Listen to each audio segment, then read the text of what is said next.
I pull into the driveway of my modest Portland home, my body sagging with the weight of a 12-hour shift in the ER. 3 cardiac arrests, 1 child with a broken arm, and a man who swallowed his dentures.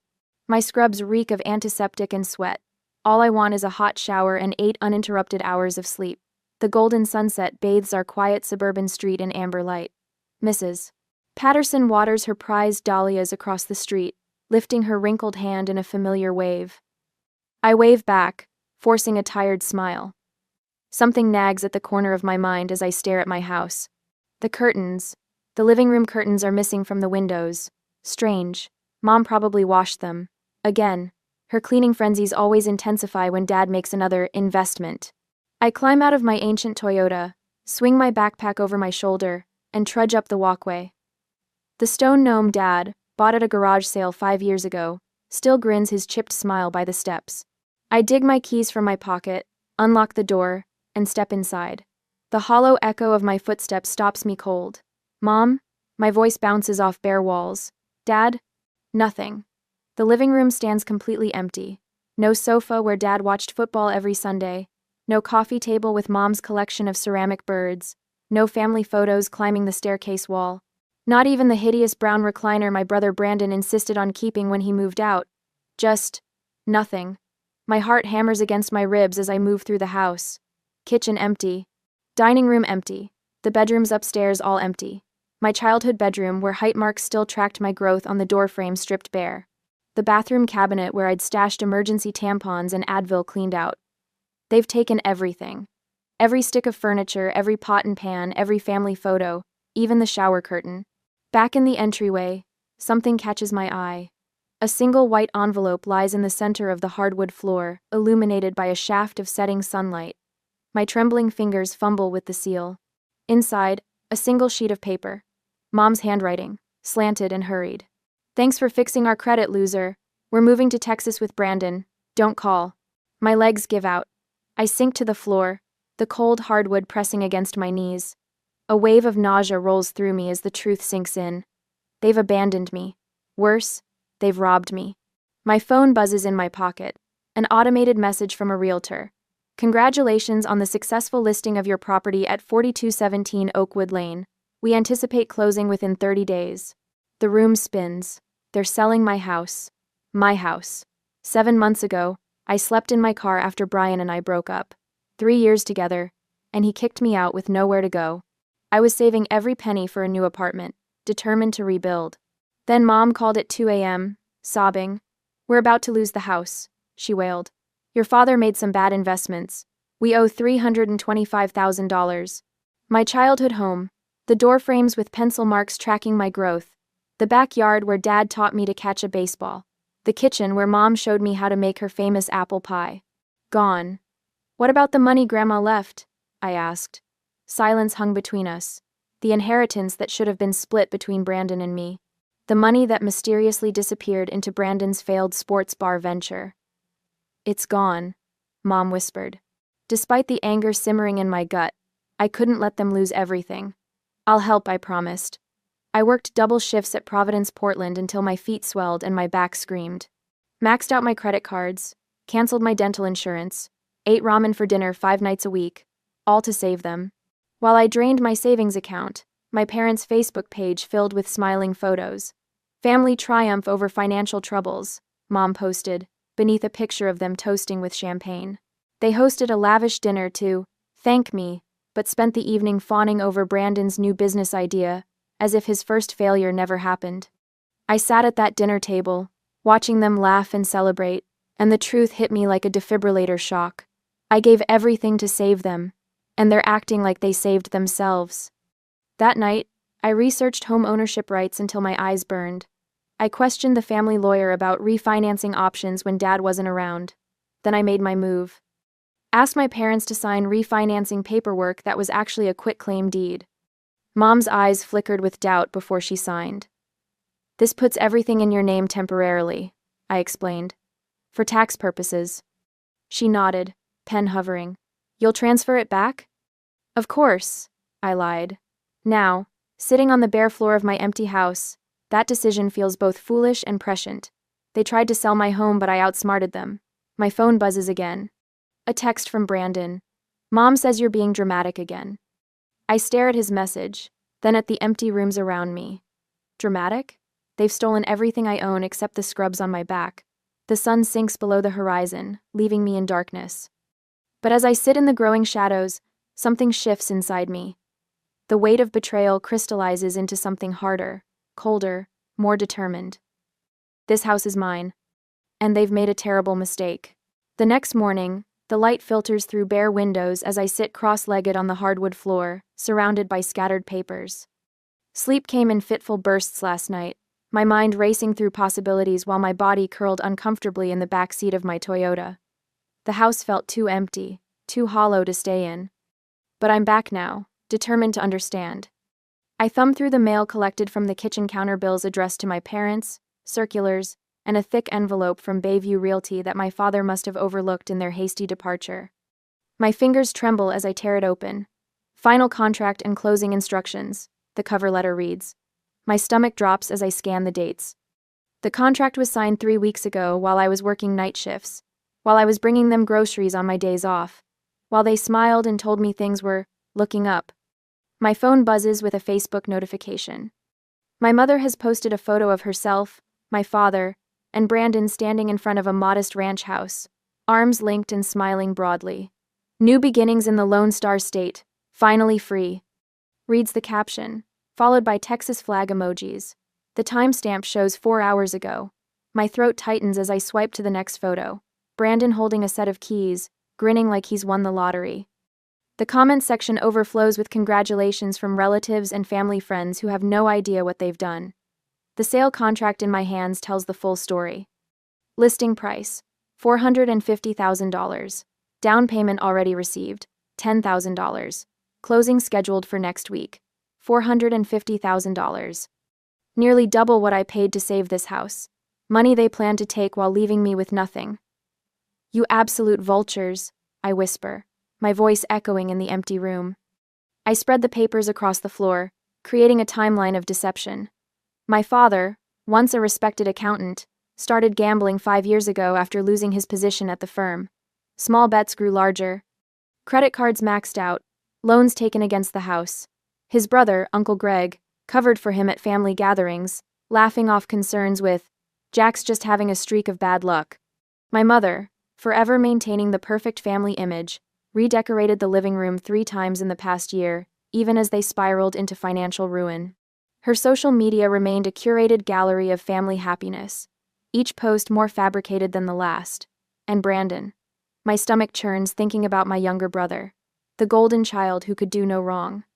His failed sports bar venture swallowed my grandmother's inheritance whole, yet somehow he remained blameless. He's just finding his path, my mother would say, while I worked 60-hour weeks at the hospital. My phone buzzes again. A text from Mara, Brandon's girlfriend of 2 years. Is it true you're homeless now? Brandon says you're being dramatic about the move. Before I can respond, another text arrives. This one from Jennifer, my colleague from the ER. Heard about what happened. Spare room is yours if you need it. No rush to leave either. The kindness catches me off guard, bringing unexpected tears to my eyes. A knock at the front door startles me. Mrs. Patterson stands on the porch, her silver hair catching the morning light. She holds a small box in her weathered hands. I saw them loading the truck at midnight, she says, her voice quiet with disapproval. They told everyone you approved the sale. That you were joining them in Texas next month. She hands me the box. I've lived next door for 30 years, Hallie. I know when something isn't right. Inside the box, I find family photos. Mrs. Patterson borrowed when she spotted Brandon tossing them into a donation bin. The realtor called me this morning, she continues. Asked about the family situation. I told her she should speak with you directly. As if summoned by her words, my phone rings with an unknown number. The realtor's assistant, calling to verify details about the pending sale. There seems to be a discrepancy with the title, she explains, her voice professionally neutral. The property was transferred solely to Hallie Cruz 7 months ago. The current sellers aren't listed on the deed. A weight lifts from my chest as I thank her and end the call. The quitclaim deed worked. The house is legally mine. My momentary relief shatters when my phone buzzes with a voicemail notification. My father's voice fills the room, slurred with anger. You'd better not mess this up for us. We need that money. You owe us after everything we've done for you. I delete the message, my hands steady now. The stakes have never been clearer. My credit cards are maxed from saving this house. I have nowhere else to go. If they contest the quitclaim deed, I could lose everything. Without stable housing, my position at the hospital could be jeopardized. Attendance and appearance matter in healthcare. The realtor calls back an hour later, her tone significantly cooler than her assistant's. Miss Cruz, we've completed the title search. The sale cannot proceed without your authorization as the legal owner. We've frozen the transaction pending clarification. Thank you, I reply, surprised by the calm in my voice. That evening, Jennifer arrives with an air mattress, a bag of takeout, and a fierce hug. Just until you get back on your feet, she says, helping me inflate the mattress in what used to be my bedroom. As night falls, I lie awake, staring at the ceiling. The house creaks and settles around me, familiar sounds from childhood that now feel different. This emptiness, this betrayal, it should break me. Instead, I feel something hardening inside, like concrete setting. They wanted to sell my home and disappear with the money, but I outsmarted them. Tomorrow, I start rebuilding. Not just furniture and fixtures, but boundaries that should have been in place years ago. I close my eyes, surprisingly at peace in my empty house. It's mine now, truly mine. And they've made a terrible mistake. A week later, my phone chimes for the 8th time today. Brandon again.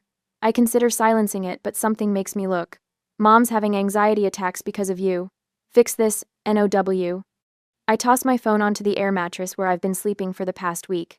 3 days ago, it was, Dad's blood pressure is through the roof. Yesterday, you're tearing this family apart. The steady drip of guilt has become white noise. The doorbell rings. Through the peephole, I spot Uncle Greg's balding head and forced smile. His Cadillac idles in my driveway, engine running as if he expects this will be quick. Hallie, honey, he calls through the door. Just want to talk some sense into you. I don't answer. After 10 minutes of increasingly agitated knocking, he leaves a business card wedged in the door frame with a note. Your parents raised you better than this. Later, scrolling through Facebook, my stomach clenches. Mom's latest post has 57 comments. Praying for parents dealing with ungrateful children. Mental health issues can tear families apart. Please respect our privacy during this difficult time. The comments range from sympathetic to suspicious. Stay strong, Diane. From her book club friends. What happened with Hallie? From people who actually know me. My finger hovers over the reply button, but I close the app instead. They've controlled the narrative my entire life. Not anymore. The next morning, the sunlight streams through my bedroom window as I lay out my clothes. Not scrubs today. A crisp white blouse, navy slacks, and the pearl earrings Grandma left me. Professional. Authoritative. The mirror reflects someone I barely recognize. Shoulders back, chin lifted, eyes clear and determined. The title office smells like copy paper and coffee. The receptionist's eyes widen slightly when I give my name. Miss Cruz? We weren't expecting you until 10. I prefer to be early. My voice sounds steadier than I feel. Mr. Abernathy, the title officer, shakes my hand firmly. His office walls are lined with family photos and fishing trophies. I've reviewed your documentation, he says, gesturing to the folder on his desk. The quitclaim deed is in order. Your payment records are remarkably well organized. I've learned to keep receipts, I say, the corner of my mouth lifting slightly. He nods, studying me. I've never seen someone your age so prepared. Most people twice your age don't understand these transactions. Necessity is an excellent teacher. His printer whirs, producing the document I've been fighting for. This confirms it, Miss Cruz. You are now the legal homeowner of record. The attempted sale has been voided. My fingertips tingle as I touch the paper. Mine. Truly mine. Mr. Abernathy clears his throat. Your parents requested a conference call. They're quite insistent. I bet they are. The speakerphone crackles. Dad's voice fills the room, already mid-sentence. Completely unreasonable. We raised her, put a roof over her head for years. Mr. Cruz, Mr. Abernathy interrupts. I have your daughter here with me. We're on speaker. A moment of startled silence. Then Mom's voice, trembling with practiced vulnerability. Hallie, sweetheart, how could you do this to us? After everything we've sacrificed. Mrs. Cruz. Mr. Abernathy interjects. The documentation is quite clear. Your daughter paid $325,000 to prevent foreclosure on the property. You and your husband signed a quitclaim deed transferring ownership. She tricked us. Dad's voice rises. She said it was refinancing paperwork. The deed is clearly titled, sir. It bears your notarized signatures. This is absurd, we'll sue. On what grounds, Dad? My voice surprises even me. Calm, almost gentle. The house is mine. The sale is void. And you left me with nothing but walls. Mom begins to cry, the familiar soundtrack of my childhood whenever she didn't get her way. But Mr. Abernathy simply slides a box of tissues toward me, unmoved by the sounds coming through the speaker. This conversation is over, I say, pressing the end call button. Walking through the hospital corridor that evening, Jennifer falls into step beside me. The cavalry's arriving at 6, she says. Mike from radiology has a truck. Emma's bringing her old couch. I've got kitchen supplies. My throat tightens. You don't have to. Try stopping us, she says, bumping my shoulder with hers. By sunset, my living room has furniture. Not matching pieces from a showroom, but a hodgepodge of donations. A forest green couch, a scratched coffee table, mismatched dining chairs, more than I had yesterday. Mrs. Patterson appears at my door with a cardboard box. I borrowed these for safekeeping, she explains, revealing framed family photos. When I saw them loading everything up, I knew something wasn't right. Later, my phone rings with an unfamiliar number. Mara's voice comes through, hushed and urgent. I left Brandon, she says without preamble. They planned this for months, Hallie. Brandon showed me text messages from last winter. I can't stay with him knowing what they did to you. I sink onto my new old couch. Are you okay? Shouldn't I be asking you that? She laughs, a hollow sound. I'm staying with my sister. Listen, I saved some of those texts. I'll forward them to you. Dr. Winters catches me between patients the next day. I've approved your request for additional shifts, he says. The holiday pay should help rebuild your nest egg. Thank you, I manage, blinking back unexpected tears. After work, I drive to the hardware store and buy new locks. The metallic snick of the deadbolt sliding into place sounds like victory. The security system installation takes 3 hours, cameras covering every entrance, motion sensors, a panel by my bedroom door. In Brandon's old room, I roll seafoam green paint over the basketball posters he never bothered to take down. The color reminds me of the Oregon coast, where I'd go alone to think during nursing school. With each stroke, I reclaim another inch of space. The last task is the hardest. My parents' wedding portrait has hung above the fireplace my entire life. I carefully remove it, wrapping the frame in an old t-shirt before placing it in the attic. In its place, I hang a photograph of the Portland skyline at dawn, the view I see driving home after night shifts. The beginning of something new. Standing back, I survey my home. Not empty anymore, not stolen, mine. My phone buzzes with another text from Brandon. I delete it without reading, and turn off the lights, climbing the stairs to my bedroom. For the first time in weeks, I'll sleep without dreams of empty rooms and stolen futures. My phone buzzes at 3 a.m. I ignore it, but seconds later it buzzes again. And again. The notifications pile up like autumn leaves, texts, voicemails, Facebook alerts. I squint at the screen, my bedroom still dark save for the harsh blue glow. Mom's name dominates my notifications. I sit up, back against the headboard, and tap the most recent message. The extended stay America costs $89 a night. We can't afford this much longer. Your father is beside himself. I scroll through earlier messages. Complaints about Texas heat, the motel's lumpy mattresses, the suspicious characters hanging around the parking lot. Not one word about leaving me with nothing but walls. The irony almost makes me laugh. Almost. Their dream of a Texas mansion funded by my empty house has crashed into reality. The $450,000 they expected will never arrive, and their hastily packed bags now sit in a budget motel room with cigarette burns in the carpet. My laptop sits on my nightstand. I open Facebook, where Mom has just posted a sunset photo, taking time to explore Texas before buying our dream home. Blessed family, new beginnings. The comments overflow with cheerful encouragement from distant relatives and church friends who have no idea what really happened. 12 people have already liked it. Brandon's profile tells a different story. His status updates have shifted from excited plans to thinly veiled complaints. Job market tougher than expected. Anyone know someone hiring in San Antonio? I close the laptop without responding to any messages. Let them stew in the consequences they created. Morning light filters through my new curtains as I prepare for my shift. I've been carefully silent online since they left, watching their narrative unravel without my interference. Today feels different. Today I'm ready. I prop my phone against the kitchen counter and take a selfie in my scrubs, standing proudly in front of the freshly painted living room wall. The caption comes easily. Some things earned can never be taken away. Grateful for this home and the community that supported me through unexpected challenges. Within minutes, comments appear from neighbors, co-workers, old classmates. They've heard rumors. They choose sides without me saying a word. So proud of you, Hallie. Your parents were always sketchy about money. Call if you need anything, honey. I send one email before leaving for work. To Dad. Subject: mail forwarding. I've decided to keep the house. Please forward your new address for any remaining mail. Hallie. Short, simple, final. When I return from my shift 8 hours later, my phone holds a text from Mara, Brandon's girlfriend. Brandon got fired yesterday. They found out he lied about his experience. I type back, "Good thing that you moved with your sister, but you could always come back to Portland." She doesn't respond, but I know I've planted a seed. Uncle Greg calls that evening. His voice carries the weight of family obligation, strained by disappointment. "They're asking to stay in my basement," he says. "I can't turn family away, but Hallie, what they did to you. Do what you need to do, Uncle Greg.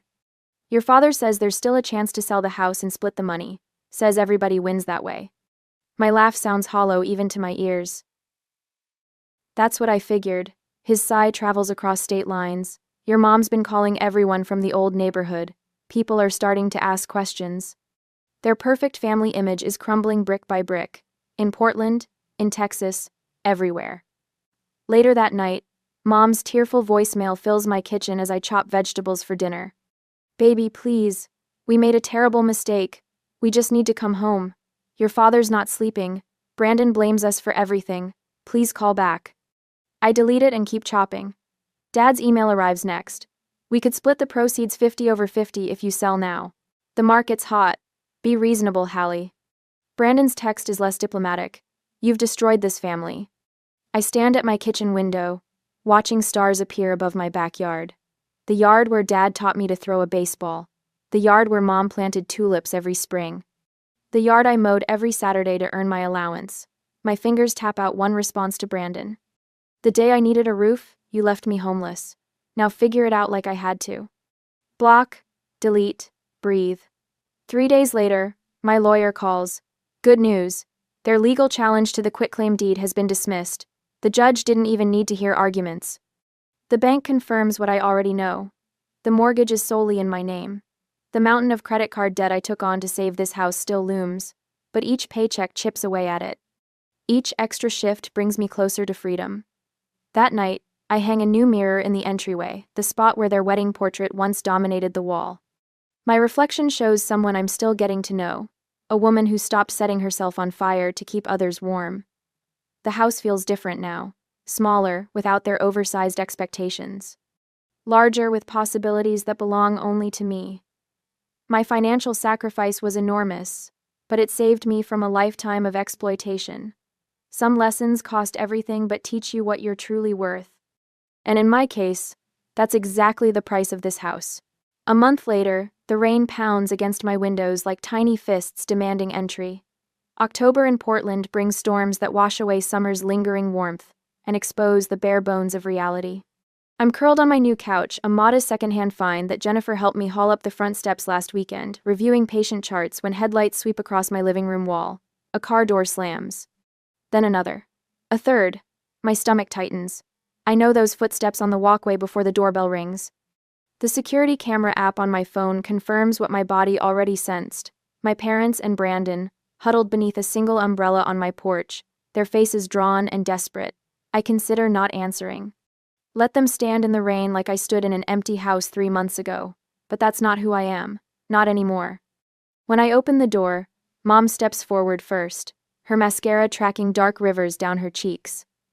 Hallie, thank God. We have nowhere else to go. Dad looks smaller somehow, his shoulders hunched against the driving rain. The Texas situation. It didn't work out. Brandon pushes past them both, water dripping from his leather jacket onto my newly refinished hardwood floors. You need to fix what you broke, he snaps. They had to sell their car just to get back here.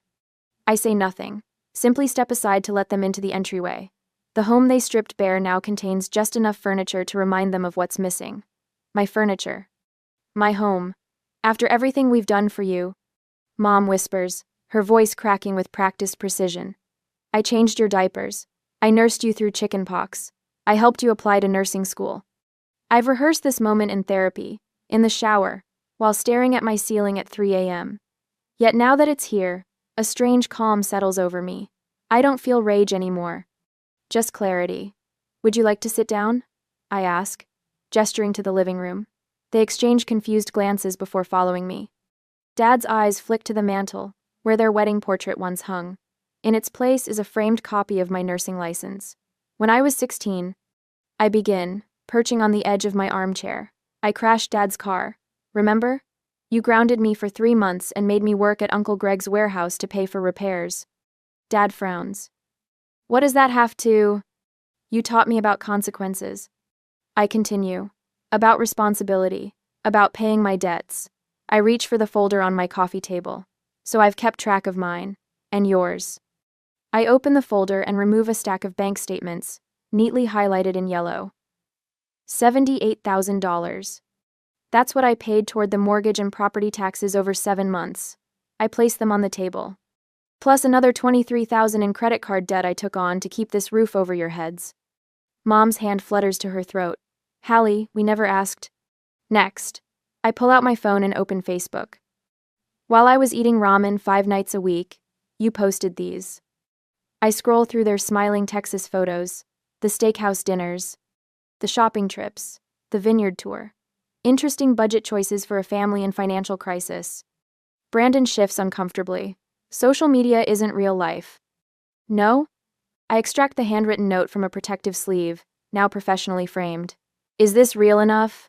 Thanks for fixing our credit, loser. We're moving to Texas with Brandon. Don't call. My voice doesn't waver. Mom's handwriting. Dad's sentiment. Your collective goodbye gift. The silence thickens until Dad clears his throat. We made a mistake. We're sorry. Sorry you got caught. I correct him. Sorry your plan failed. I place the final document on the table, a notarized statement from Mara.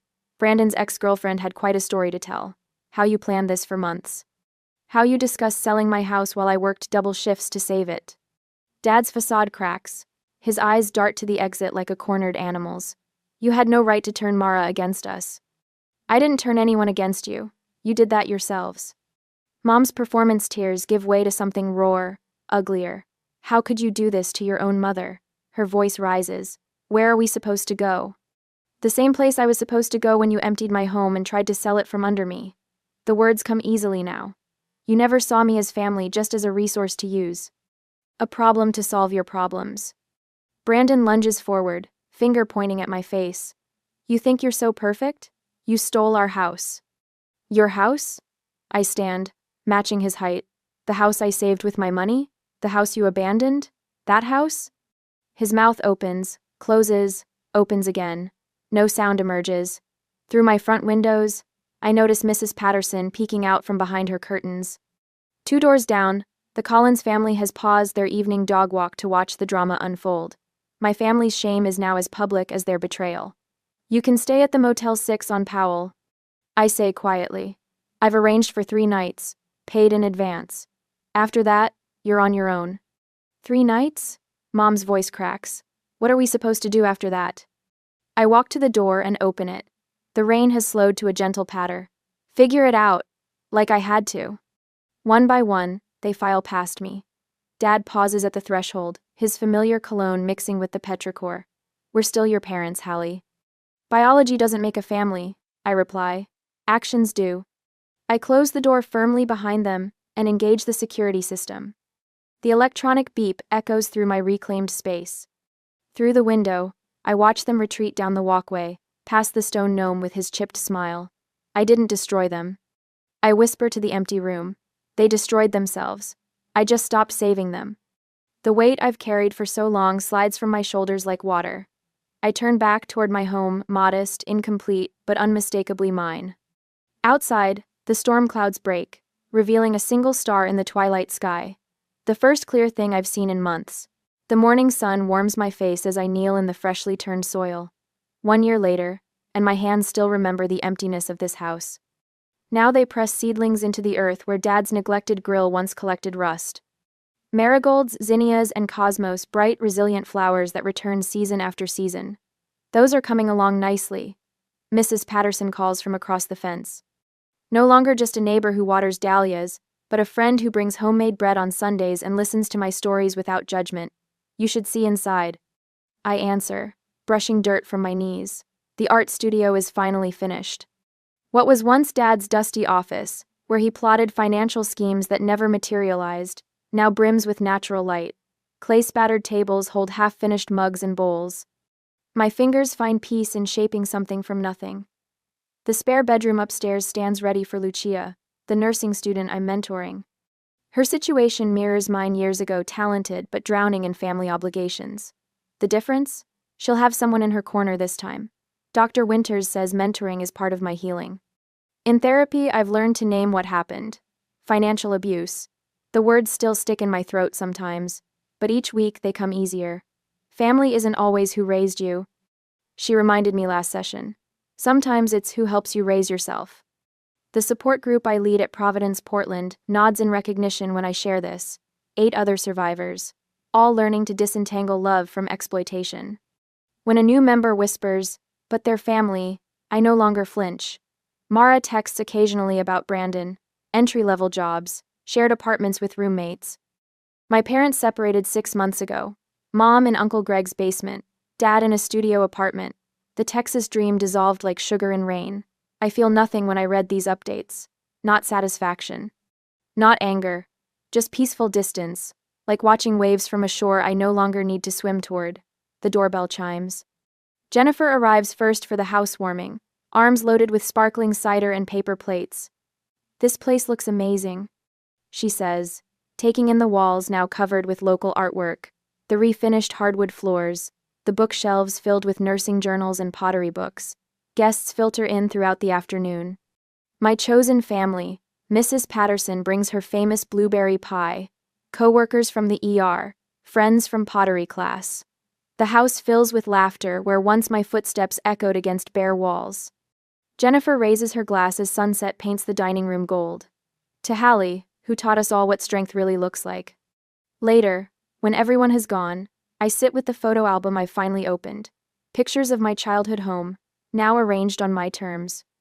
Mom and Dad smile from behind glass frozen in a time before betrayal unraveled us. Brandon's graduation photo. All displayed not as wounds but as chapters in a longer story. Sometimes the most loving thing you can do is stop rescuing those who repeatedly harm you. The hardest boundaries protect the softest hearts. On the front porch swing, I watch fireflies blink in the gathering dusk. The weight of house keys in my palm feels right. Earned. The garden I've planted will bloom next spring, and the spring after that. Roots grow deeper than anyone sees. This is my home reclaimed, renewed, and finally at peace. I sit rigidly in Mr. Hoffman's wood-paneled office, the leather chair cool against my palms as I grip the armrests. The probate lawyer's bow tie seems unnaturally straight against his wrinkled shirt as he adjusts his reading glasses and continues the recitation of Grandma Eleanor's will. To Bryce Hayes, I bequeath my downtown Chicago condominium property, currently valued at approximately $480,000. My brother's face remains perfectly composed, but the corner of his mouth twitches upward. The sound of papers shuffling fills the momentary silence. The grandfather clock in the corner ticks loudly, marking seconds that suddenly feel important somehow. To Marlene Hayes. "Mr. Hoffman continues, his voice becoming strangely distant as though I'm hearing him underwater. I leave the family house in Ashridge Hollow, along with all its contents. The old house. The one nobody visited anymore. The one Bryce called that money pit when he thought I couldn't hear. Bryce leans toward me, his cologne sharp in my nostrils. Guess Grandma knew which one of us would make something of her legacy, he whispers, his breath warm against my ear. Mr. Hoffman clears his throat, Mrs. Hayes specifically requested that Marlene receive this property, and I quote, because she'll understand its true value. Something in his tone makes me look up. His eyes meet mine briefly over his glasses before returning to the document. Memories flash through my mind, summers spent with Grandma Eleanor while our parents traveled. Bryce complained of boredom while I helped her catalog her books, learning the difference between a first edition and a reprint. The careful way she handled each volume, teaching me to appreciate their smell, their weight, their history. I remember her funeral last month. Bryce held court in the reception area, describing his latest business triumph to relatives who nodded appreciatively. Me, standing alone by the guest book, watching people sign their names and leave without really seeing them through my tears. Just last week at the family dinner, Mom had patted Bryce's hand. "Eleanor always knew you were the successful one," she'd said. "I'm sure she's made arrangements accordingly." Everyone nodded, including Dean, including me. Back to the present, the meeting concludes with signatures and handshakes. In the parking lot, Bryce catches my elbow as I reach for my car door. "Look," he says, voice softening to the tone he uses with difficult clients. "That place is falling apart. Property taxes alone will drain whatever savings you have." He pulls out his checkbook. "I'll give you $40,000 for it. Cash. Take the burden off your hands." I stare at the checkbook, my mouth suddenly dry. 40,000 for Grandma's home. The place where I'd learned to make bread, to identify bird calls, to love stories. He's right about one thing: I can't afford to keep it. Dean will say exactly what Bryce is saying. "I want to see it first," I hear myself say, my voice steadier than I expect. It was Grandma's home. Bryce's smile tightens. "Don't be sentimental, Marlene, it's just an old house." I pull my arm from his grasp. My answer is no. Not yet. My fingers close around the heavy iron keys Mr. Hoffman had placed in my palm. They stop trembling as I pocket them, a strange sense of purpose settling over me. When I call Dean that evening, his reaction is explosive. "Your brother gets a $500,000 condo and you get a rotting house?" Typical Marlene luck. He paces our small living room, running his hand through his thinning hair. "Please tell me you're selling it to him." "I want to see it first." "See what? A money pit that'll drain what little we have saved?" He stops pacing, his expression hardening. "Listen to me. Either you sell that house to Bryce, or don't bother coming home." I stare at him, this man I've shared 8 years with, suddenly seeing the pattern of our life together with perfect clarity. How many times had he made my choices for me? How often had I yielded because it was easier than arguing? That night, I pack a suitcase while Dean sleeps. I take only what I need: clothes, toiletries, the photo album my grandmother made me, as I will stay at the hotel. As I zip the case closed, I realize how easily Dean dismissed not just my inheritance, but my feelings about it, about Grandma, about what might matter to me. I leave my key on the kitchen counter and walk out the front door. This is the fight I am going to fight alone. The morning sunlight catches dust motes dancing in our apartment as I finish packing the next day after I spent a night in the hotel. Dean left early for work without saying goodbye. His dismissal of my inheritance still stings, but something compels me to check his phone, forgotten on the nightstand. I never do this, have never felt the need, but today feels different. My thumb hovers over the screen. One swipe reveals everything. A text thread with someone named Jessie appears. "Once she sells that dump, we'll have money for our trip. She always does what she's told eventually." My legs buckle. I sink onto our bed, surrounded by half-packed clothes, my fingers trembling against the bright screen. More messages scroll upward, plans spanning months, weekend getaways. Inside jokes. A photo I force myself to look at then wish I hadn't. Dean has been waiting for an opportunity to leave, seeing my inheritance as his ticket out. I look around our bedroom with new eyes. 8 years in this apartment, yet I count only 3 personal items that are truly mine. A faded photo of Grandma Eleanor and me on her porch swing, a small pottery bowl I made in college, and the silver locket around my neck. Everything else belongs to Dean or was chosen to please him. How did I become so invisible in my own life? Later, the bus station bench feels cold beneath me as Tara checks her watch for the 3rd time in 10 minutes. Her heels click against the concrete floor as she paces before me. "You're being impulsive," she says, glancing toward the arrival board. "Dean made a mistake, but throwing away your marriage over an old house is crazy." I clutch my single suitcase closer. "Did you know about Jessie?" The hesitation before she answers tells me everything. Her shoulders drop slightly. It wasn't serious, Tara finally says, not meeting my eyes. Men get restless sometimes. If you'd been more attentive to his needs. How long have you known? My voice sounds stronger than I feel. Marlene, don't make this about me. She sighs dramatically. Your parents called this morning. They're worried you're having some kind of breakdown. They think you should stop being difficult with Bryce. Each revelation lands like a physical blow. My parents, my best friend, my husband. Bryce offered $40,000. Tara continues, her voice softening to the tone she uses with her kindergarten students. That's real money, Marlene. Your ticket today took almost everything you had left. I check my bank balance on my phone. After the bus ticket, $237.18 remaining. Maybe Bryce is right. Tara says, placing a manicured hand on my shoulder. You're not equipped to handle property. Be reasonable for once. The words echo the same sentiment I've heard my entire life. Be reasonable. Don't make waves. Accept what you're given. I've been reasonable for 42 years, and what has it gotten me? A husband planning his escape, a best friend who kept his secrets, parents who side with my brother. When I see the bigger picture like this, I realize I was all alone my whole life. The betrayal is sharp, yet I will keep my peace at all cost. My fingers find Grandma Eleanor's silver locket, the metal warm against my skin. Inside is a tiny photograph of her standing proudly in front of the Ashridge Hollow house. I'd always loved how confident she looked in that picture, a woman who knew her own mind. If the house is truly uninhabitable as everyone claims, I'll have nowhere to go. No job, barely any money, no support system. The weight of potential homelessness presses down, making each breath shallow. The station's overhead speaker announces my bus. Tara looks relieved. Call me when you come to your senses, she says, already turning to leave. Don't be stubborn about this, Marlene. I watch her walk away, her exit marking the severing of yet another tie I thought unbreakable. The elderly bus driver smiles as he takes my ticket, his weathered face creasing into familiar lines. Ashridge Hollow? Don't get many folks heading there these days. I nod, unable to form words past the tightness in my throat.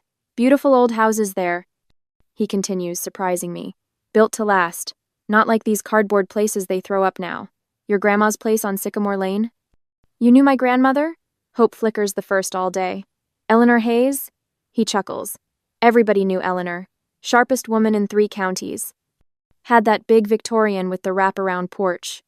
He hands me back my ticket stub. That's a fine house. Got good bones. As the bus pulls away from the station, the landscape gradually shifts from urban sprawl to gentle countryside. Through the window, I watch my familiar world recede, replaced by rolling hills and open sky. As the landscape grew more rural, I wondered if I was being brave or foolish. Everyone in my life thought I was making a terrible mistake, but something about Grandma Eleanor's final wish pulled me forward. Would you trust your instincts even when everyone tells you you're wrong, or would you play it safe and take the guaranteed money? 3 days later, my phone buzzed for the 3rd time this morning. Bryce again. I let it go to voicemail, then listen with the phone held away from my ear as if his words might physically harm me. Marlene, this is ridiculous. Call me back or I'm contacting my attorney about contesting the will. Grandma clearly wasn't in her right mind. His voice drops to what he probably thinks sounds reasonable. I'm worried about you. I delete the message and set the phone on the kitchen counter, my fingers trembling slightly. It's the 5th call this week, each one escalating from concern to threatening. When I venture into town for groceries later, the taxi driver, a weathered man with kind eyes, glances at me in the rearview mirror. You staying at the old Hayes place? Yes, it was my grandmother's. He nods. Nice lady, your grandma. Had a fancy man from Chicago asking about that property yesterday. Seemed mighty interested. My stomach tightens. Tall, expensive watch, perfect hair? That's the one. Said he inherited it recently. The driver raises an eyebrow. Didn't sound right to me. At the local real estate office, a flyer in the window stops me cold my grandmother's house, listed as coming soon. The contact, Jessica Winters, with Bryce Hayes noted as the owner. I snatch it down, crushing it in my fist. Back at the house, reality settles in harshly. The kitchen light flickers when I flip the switch, and the pipes groan when I turn on the faucet. In the basement, the ancient electrical panel looks like something from a museum, with fabric-covered wiring and ceramic fuses. A plumber's estimate sits on the counter, $4,300 for essential repairs. That night, the house creaks and settles around me. Wind whistles through gaps in the window frames, and shadows stretch across unfamiliar walls. I curl under a musty quilt in my grandmother's bed, doubting every decision that led me here. What were you thinking, Eleanor? I whisper to the darkness. I can't afford to fix this place. I can't even afford to heat it properly. My voice sounds small in the empty room. Maybe they're right. Maybe I should sell. Morning brings a steely resolve. I make a methodical inventory of each room, clipboard in hand, noting issues but also strengths. The foundation is solid. The roof, recently replaced. The wooden floors, though scratched, are oak expensive to replicate today. The house has good bones, as my grandmother would say. While I am working, a knock at the door startles me. Outside stands a plump woman with silver hair and a covered dish in her hands. Mabel Thornton, she announces, extending the dish. I live next door. Thought you might like some peach cobbler. Still warm. Thank you. The unexpected kindness brings heat to my eyes. I'm Marlene. Oh, I know who you are. Eleanor showed me all your letters. Mabel follows me inside without waiting for an invitation. Your grandmother never missed my birthday in 60 years. She believed in treasuring connections, not just things. Later, while on the phone with my mother, I run my hand along the wood paneling in the study. Her voice drips with familiar disappointment. Bryce says the place isn't even worth the land it's on. Stop being stubborn, Marlene. My fingers catch on something, a slight depression in the paneling that doesn't match the rest of the wall. I'm not being stubborn. I reply, tracing what feels like the outline of a door.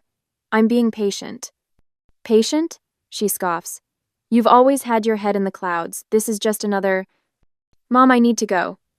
I press the end button and set the phone down. The outline is unmistakable now, a door, concealed within the paneling. My heart pounds as I press against different sections, looking for a mechanism. When I push against a small knothole, something clicks. The panel swings inward on silent hinges, revealing darkness beyond. I fumble for my phone's flashlight.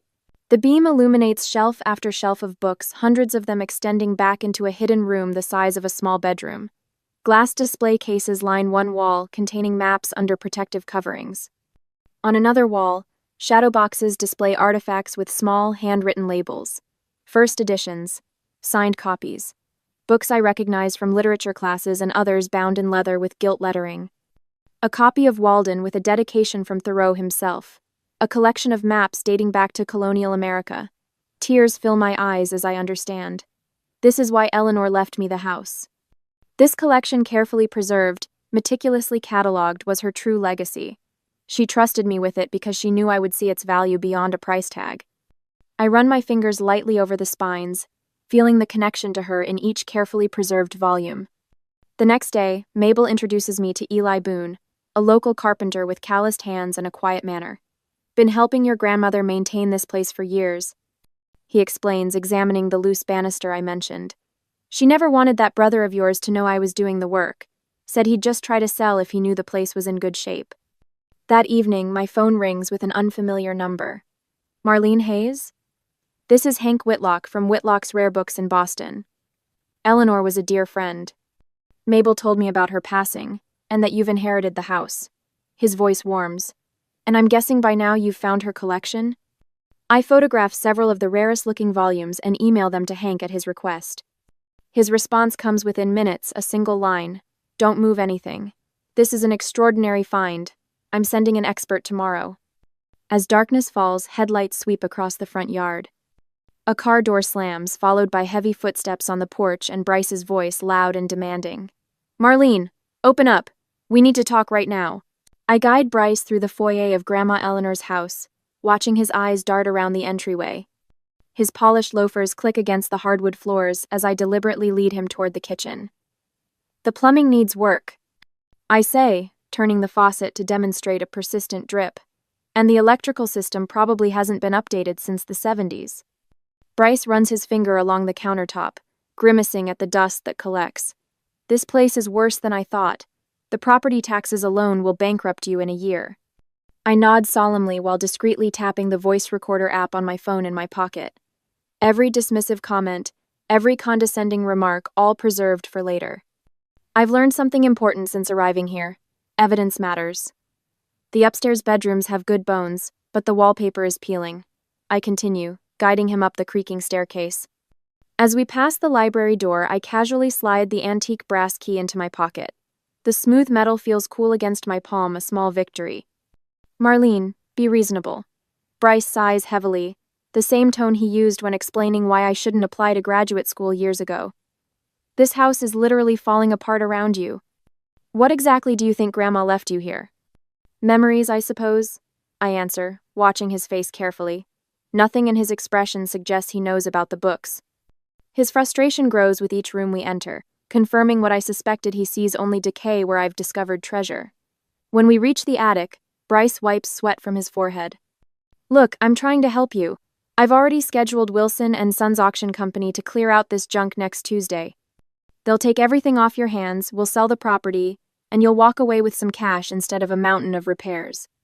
I freeze, my hand gripping the doorframe. You scheduled an auction company? For my inheritance? Our inheritance, he corrects, not noticing how my voice has changed.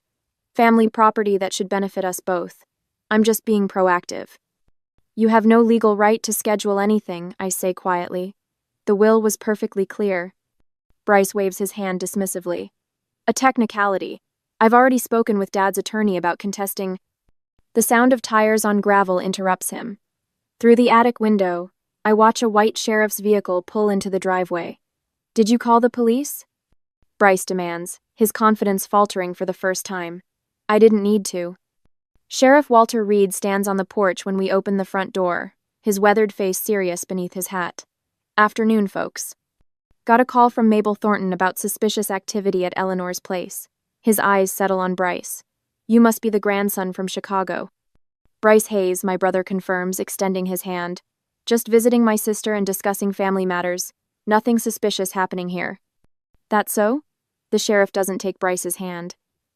Mabel mentions something about auction trucks showing up next week without the owner's permission. There's been a misunderstanding, Bryce says smoothly. My sister and I are co-inheritors. Actually, I interrupt, pulling out a copy of the will from my pocket. I'm the sole owner of this property and its contents. My brother received Grandma's downtown condo. Sheriff Reed reviews the document, nodding slowly. Seems straightforward to me, Mr. Hayes. And Mrs. Hayes specifically noted that everything in this house belongs to Marlene. Small-town politics, Bryce mutters. My father's attorney will need to file proper legal paperwork. The sheriff finishes. Until then, any auction companies or removal services showing up here without Miss Hayes' written permission will be turned away. That clear? Bryce's jaw tightens as he looks between us. Crystal. I'll be in touch, Marlene. He stalks to his rental car without another word. As his taillights disappear down the driveway, I exhale slowly. Sheriff Reed tips his hat. Eleanor was good people. Helped my mother when she was sick years back. You need anything, you call the station directly. After he leaves, I stand on the porch, watching the sunset paint the old maple trees gold. I've won this skirmish, but at what cost? The secret of Grandma's library weighs on me. Having it gives me power, but keeping it alone feels isolating.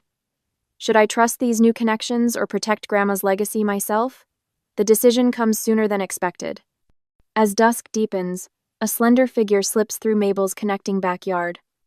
Julian Roth, rare book expert and Mabel's nephew, arrives with a leather satchel and cautious eyes. My aunt says you have something I should see, he says quietly as I welcome him inside. In the library, Julian moves with reverence, white-gloved hands carefully lifting first editions from their shelves.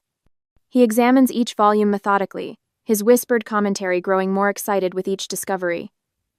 This Thoreau alone, he murmurs, conservatively worth 6 figures. And this? Shakespeare quarto? He stops, looking up at me. Your grandmother assembled one of the finest private collections I've seen. There are museums that would build entire wings around what's in this room. Can you document it? I ask. For insurance and authentication? Julian nods. I can start tomorrow. With proper documentation, you'll have legal protection against anyone challenging your ownership.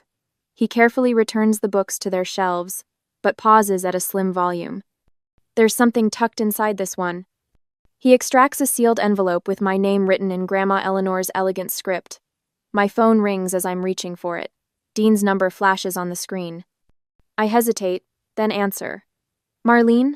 Listen, I've been thinking about our situation. Dean says, his voice unnaturally warm. How's our inheritance looking? Maybe I was hasty before. I watch Julian carefully document another priceless volume. It's exactly what Grandma intended it to be, I reply, fingering the unopened letter. But it's not what you think.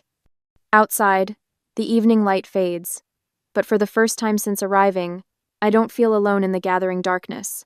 I will protect Grandma's legacy, my legacy, and ensure the peace I deserve. Next Wednesday, while I am collecting documents to confront them, Bryce's silver Audi crunches over the gravel driveway, parking directly behind my weathered Honda. I watch from the parlor window as Dean unfolds himself from the passenger seat, his familiar posture somehow foreign now. They approach side by side, their identical navy suits looking absurdly formal against the rustic backdrop of Grandma Eleanor's Victorian home. I open the door before they knock. This is a surprise. Marlene, Bryce says, forcing a smile that doesn't reach his eyes. We thought it was time we talked, face to face. Dean hovers half a step behind my brother, his gaze darting past me to scan the entryway. Looking for valuables, no doubt, or signs of disrepair to strengthen their case. May we come in? Dean asks, his voice unnaturally gentle. I step aside without answering, leading them to the sitting room where Mabel had brought pie just days before. I've cleared away the worst of the dust, but deliberately left certain cobwebs in corners. Let them see what they expect to see. Bryce sits on the edge of the sofa, leaning forward with his elbows on his knees. We've been talking, Marlene. This situation doesn't have to be adversarial. What situation would that be? I keep my voice neutral, my hands steady. This inheritance mess, Dean interjects. We should be working together, not against each other. Bryce nods. Exactly. I'm proposing we sell everything, the house, the contents, the land, and split the proceeds 3 ways. Equal partners. Equal? I raise an eyebrow. When did you start believing in equality, Bryce? You got a $500,000 condo while I got what you called a money pit. Dean leans forward. We're trying to be reasonable here. This place. He gestures vaguely at the ceiling where water stains mark the corner. It's a liability, Marlene. Old houses like this have unfortunate accidents all the time. Electrical fires, foundation issues. The threat hangs in the air between us. Bryce's smile tightens. We're looking out for your best interests. My best interests, I repeat, rising from my chair. Funny how those suddenly matter to you both. I walk to the roll-top desk in the corner, feeling their eyes track my movement. My fingers tremble slightly as I pull out the cream-colored envelope with my name written in Grandma Eleanor's distinctive script. Before you arrived, I was reading this. I say, extracting the letter. Grandma left it for me. Would you like to hear what it says? Dean and Bryce exchange glances. To my dearest Marlene, I read aloud. I leave you this house not as a burden, but as a trust. To the one who values legacy over luxury, knowledge over status. You alone among our family will understand what I've spent my lifetime collecting. I watch their faces as I continue. The books are the treasure, my dear. Not just for their monetary worth, though that is considerable, but for the history they contain. History our family has forgotten to honor. Bryce shifts uncomfortably. What books? I place the letter down and pick up the leather folder Julian had prepared. These books, Bryce. I open the folder, revealing photographs and detailed descriptions of 10 volumes from Grandma's hidden library. Julian's preliminary appraisal is paperclipped to each entry. First edition Thoreau, signed. Estimated value, $380,000. I say, sliding the page toward them. First printing of Fitzgerald's The Great Gatsby with Dust Jacket. Estimated value, $215,000. Dean's mouth falls open as I continue through the list. When I reach the final entry, a collection of handwritten correspondence between Thomas Jefferson and John Adams valued at $875,000, Bryce's face has drained of color. Just these 10 items are worth over $2 million, according to Julian Roth from Christie's Pardoned, and there are hundreds more in the library. Library? Dean sputters. What library? The one behind the hidden door in the study. The one Grandma showed me every summer while you were too busy with your phone calls, Bryce. The one she'd been building for decades. I stand taller, feeling a strange lightness in my chest. Grandma knew exactly what she was doing. She gave each of us what we truly valued. You got property, Bryce. A commodity to leverage. I got knowledge and history, things you repeatedly dismissed as worthless. A knock at the front door breaks the tension. I check my watch. Right on time. That'll be Julian, I say, along with Sheriff Reed and Mabel. Sheriff? Dean looks panicked. I lead them through the house to the study where Mabel is already serving coffee to Julian and Sheriff Reed. The hidden door stands open, revealing rows of illuminated bookshelves. Julian nods respectfully. Miss Hayes, I've completed the documentation as requested. I thank him, then turn to my brother and husband. I've asked you here today to formally present you with these papers. I hand each of them an envelope. Cease and desist orders against any attempt to contest the will or claim ownership of this property or its contents. Bryce tears his open, scanning the document with growing rage. This is absurd. She was clearly not in her right mind. You manipulated an old woman. I have Eleanor's detailed records right here. Julian interrupts, patting a leather-bound ledger. Acquisition dates, provenance, values, some dating back 30 years. This collection wasn't assembled overnight, Mr. Hayes. Sheriff Reed clears his throat. Eleanor showed me this room 5 years ago when she updated her home security. Said she was leaving it to someone who'd understand its true value. He looks pointedly at Bryce. Seemed perfectly sound of mind to me. Bryce's face contorts with fury. You can't possibly manage this collection. You're barely managing your own life. That's where you're wrong, I say quietly. You saw a worthless old house.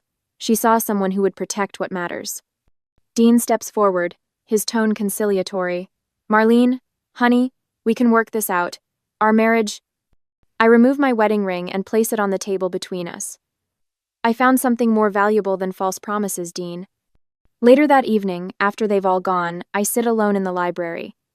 Rumors are already spreading through town about the collection's true worth, some claiming it exceeds $5 million. Questions remain about how to properly preserve these treasures while honoring Eleanor's legacy. My fingers trace the spines of books that witnessed centuries of human experience.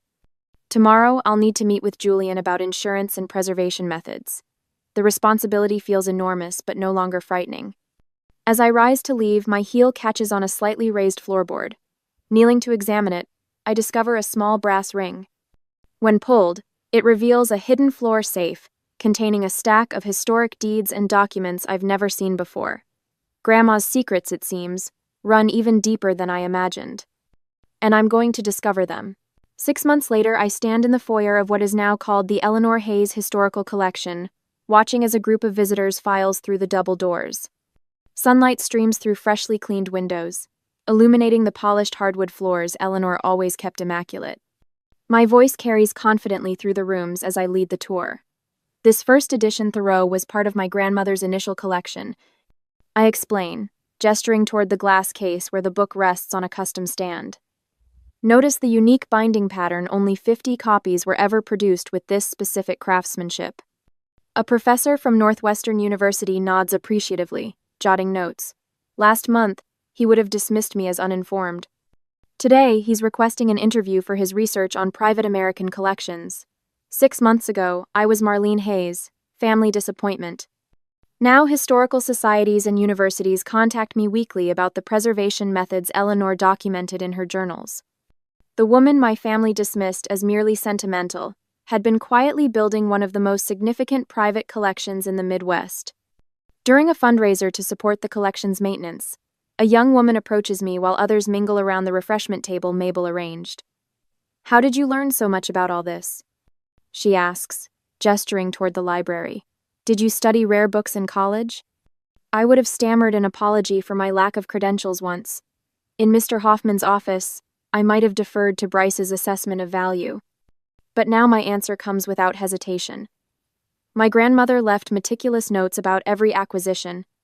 I explain, running my fingers along the leather, bound ledger open beside me. She documented provenance, historical context, and preservation techniques. I've spent a year studying her methods and consulting with experts who respect her work. The woman looks impressed. You've created something remarkable here. My grandmother taught me that true wealth isn't what you own, it's what you understand and preserve. I reply, the words flowing naturally now. Some value only what can be quickly converted to cash. Others recognize the worth in what endures. Later that evening, I hosted a small dinner in the renovated dining room. Eli Boone, whose carpentry skills saved the original ceiling beams, raises his glass. Mabel sits beside him, her laughter brightening the room as it has since my first day here. Julian, who helped authenticate the collection, and Hank, who traveled from Boston to celebrate, complete our circle. To Eleanor, Mabel says, lifting her glass. Her true legacy wasn't just these books, but bringing together people who value the same things. Our glasses clink in the warm light. That night, I sit at Eleanor's desk in the library, now my desk too. My laptop glows as I type the first chapter of a book chronicling the collection's history. Beside me lies the grant approval letter establishing a permanent foundation to maintain the collection. On the wall hang architectural plans for expanding the historical center into the carriage house. I placed Eleanor's silver locket beside the framed photograph of us in this very library 20 years ago, me on her lap as she read from Walden, neither of us knowing then that she was planting seeds that would bloom into my future. As I write the dedication to my grandmother, I wonder if she had known all along what awaited me here. Some inheritances come with dollar values, while others offer purpose and identity. What would you choose? Immediate wealth that others expect you to take, or an uncertain path that might lead to something more meaningful?